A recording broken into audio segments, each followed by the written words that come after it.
The morning had a strange stillness to it, the kind that hints at an imbalance you haven't yet identified, but can sense lingering in the air. I woke before my alarm, not startled, just vaguely aware that the day ahead carried more weight than usual. My commute was always the same 20 minutes down familiar, almost comforting roads, the kind of route you could drive half asleep without ever drifting out of your lane or the line of your own thoughts. It was routine, predictable, and for someone whose life often danced between chaotic shift timings and unpredictable deadlines, that predictability was a blessing I never underestimated. During those 20 minutes, I was not an employee, not a subordinate, not someone's emergency backup plan. I was simply a person moving through space, controlling the only part of my day no one else could touch. I didn't mind driving, never had. What I minded was entitlement, disguised as expectation, especially when it came from people who believed seniority granted them freedom from responsibility. For weeks, my senior coworker, a man whose punctuality was his greatest asset and whose avoidance of work was his greatest talent, had been quietly maneuvering his way out of driving to the supplier visit. It wasn't openly said, nothing as direct as a request, nothing you could point at and call manipulation. It was more subtle, strategic, the kind of nudging where you could feel the push but never see the hand. A slow, creeping pressure designed to make volunteering seem like your own idea. I sensed it early. The way he lingered after certain conversations, the way he inserted comments that seemed harmless individually but made perfect sense when placed in a sequence. He knew I drove daily. He knew my commute was shorter. And he knew I had already been forced, yes, forced into coordinating almost every detail of the visit that technically belonged to his job description. He didn't say it, but his behavior whispered it. Clearly, you're already doing most of it. Just finish the rest. Responsibility for him was a thing to pass downward. Delegation was simply outsourcing his entire workload to whoever was too polite or too professional to push it back up. The month before the supplier visit felt like watching someone slowly offload pieces of a puzzle onto your desk. It started with small things. An email he asked me to just draft quickly. A timetable he forgot to create. A meeting invite he assumed I would send. Soon I found myself fielding calls, confirming schedules, adjusting itineraries, all while he floated around the office with an unbothered serenity that made my blood quietly simmer.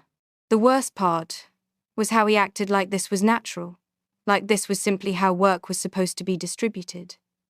As if I was some extension of his role, a shadow hired to make his life easier.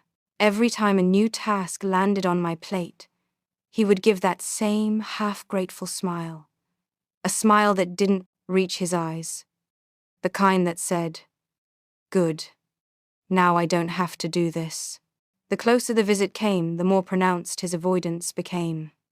The last unassigned piece of logistics was transportation. A simple question, who will drive?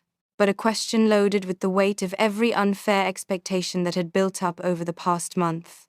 And instead of addressing it like an adult, he began a subtle, almost cowardly campaign. It always began the same way. A casual tone, a soft nudge, question that wasn't really a question.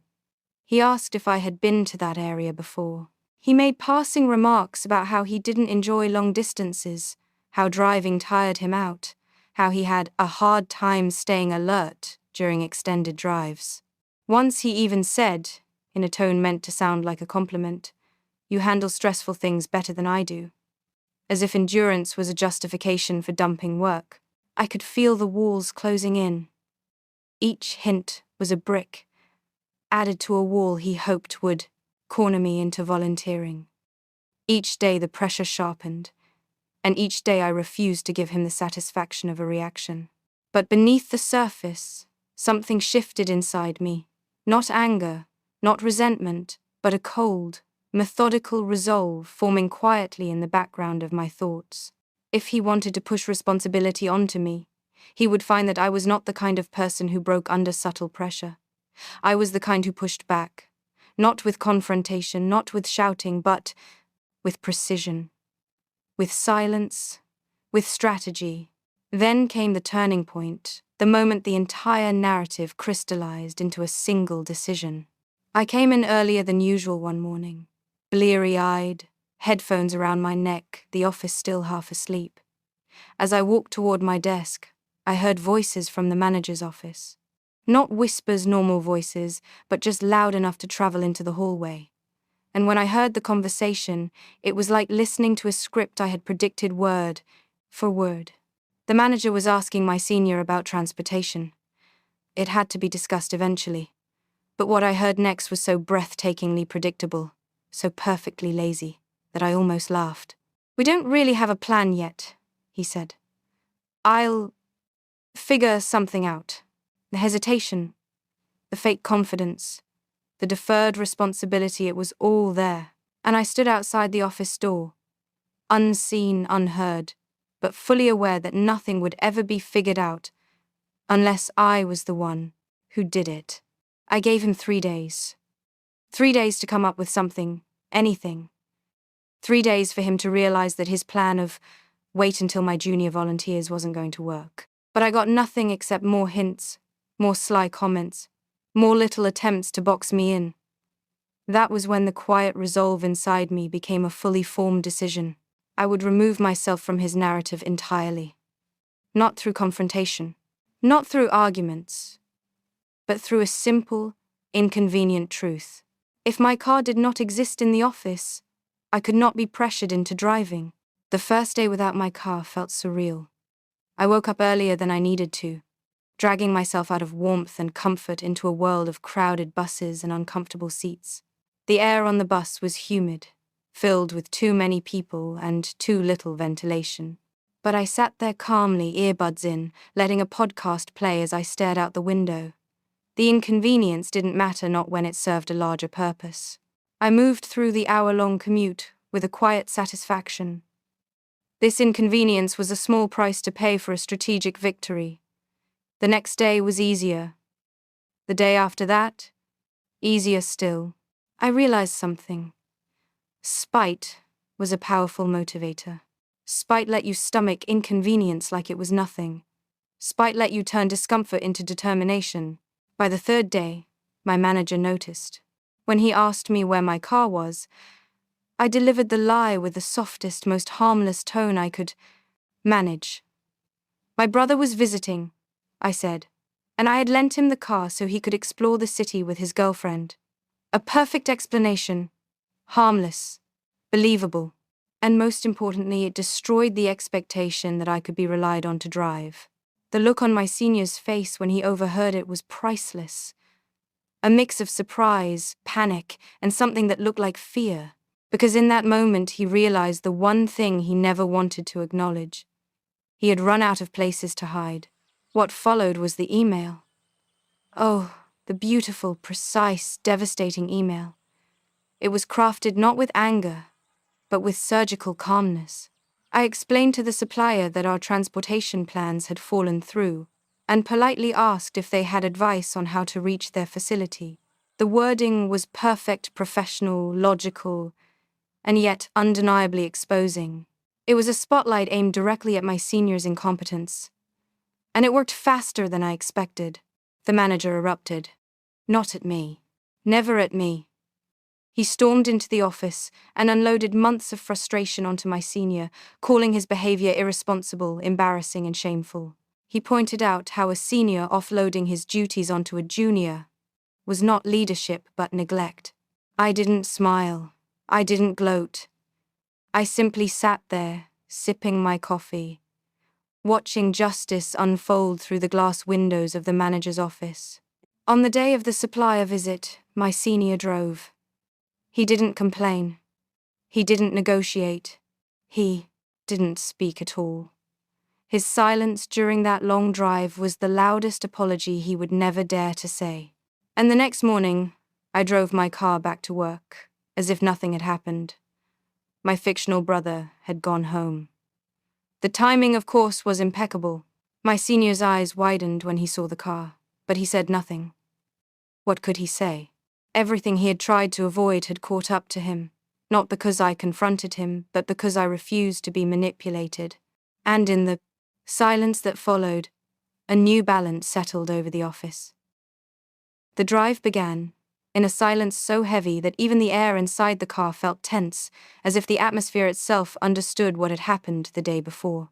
My senior gripped the steering wheel with stiff fingers, his jaw clenched, his eyes fixed on the road like a man trying to outrun his own humiliation. I sat beside him, calm, composed, watching the world pass by through the window. For the first time in weeks, I felt no weight on my shoulders, no forced responsibility, no quiet pressure, no manipulation disguised as hints. Today, justice sat in the back seat, silent but undeniable. Each passing mile reminded both of us how the situation had turned, how the balance had finally shifted, how the truth had cornered the person who never imagined he would be held accountable. As the morning sun stretched across the highway, I thought back to the weeks leading up to this day. All the subtle comments he kept dropping, all the half-finished sentences designed to push the responsibility toward me, all the attempts to guilt me into driving simply because he didn't want to do it. He had expected me to cave, to volunteer, to be convenient. He had mistaken my silence for submission, and my patience for weakness. But people like him never understand the quiet kind. They think silence means compliance, when often it means calculation. They think staying calm means being controlled, when in reality, it means waiting for the right moment to strike. And without raising my voice, without causing drama, without a single confrontation, I simply let him walk into the consequences he created. When we arrived at the supplier's building, my senior straightened his shirt and adjusted his hair, trying to look composed. But no amount of grooming could hide the discomfort in his eyes.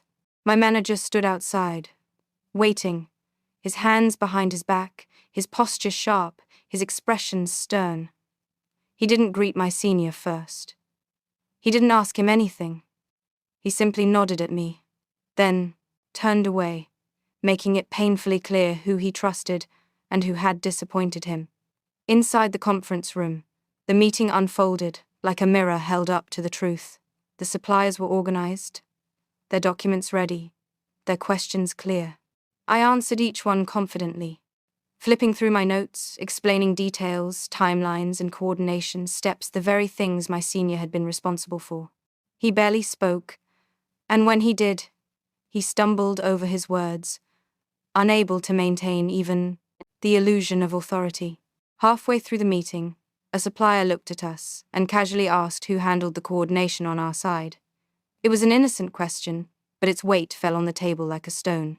My senior's lips parted, as if he wanted to claim the credit, but my manager cut in before he could breathe a word. "She handled it," he said, gesturing to me. "All of it." The supplier nodded in approval, and my senior's face tightened into a forced expression that couldn't hide the embarrassment underneath. For the first time, he saw how visible his failure was. For the first time, he realized that silence doesn't always protect you, sometimes it exposes you. Lunch was no easier for him.